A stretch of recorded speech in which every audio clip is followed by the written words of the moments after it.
So would it surprise you to learn that for a very short period in the 70s, this was actually considered to be Jabba the Hutt? So what happened?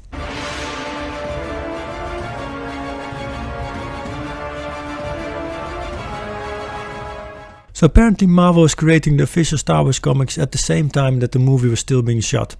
This is Star Wars number 1, the European edition, and it comprises number 1 and 2 of the US edition. And the US edition looks a little bit different, as you see up here.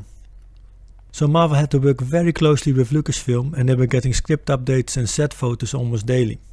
So you probably already know that some Jabba scenes were shot for the first movie with a human actor, Declan Mulholland.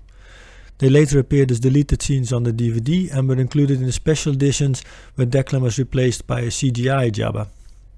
At some point though, maybe because they ran out of time or maybe because there was a mix-up somewhere, Marvel made the decision to use the likeness of Mosep for their interpretation of Jabba.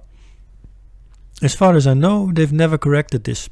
It's still visible in the reprints and the new volumes of these comics.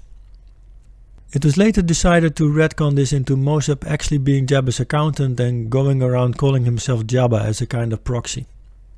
Anyway, purely as a goof and a parody, I took one of my own factory created customs that looks somewhat like Mosep if you squint your eyes in just the right way, and I had them painted in this color scheme.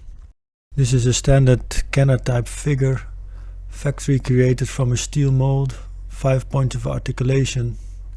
It has the leg pegs for the star stand, colored plastic and some paint applications. Fits in perfectly with your Kenner collection. It reminds me of some of those cool bootleg figures we had in the 80s like Headman and whatnot. They all had weird names and weird packaging. So I created some weird packaging. This is something I call a comic back.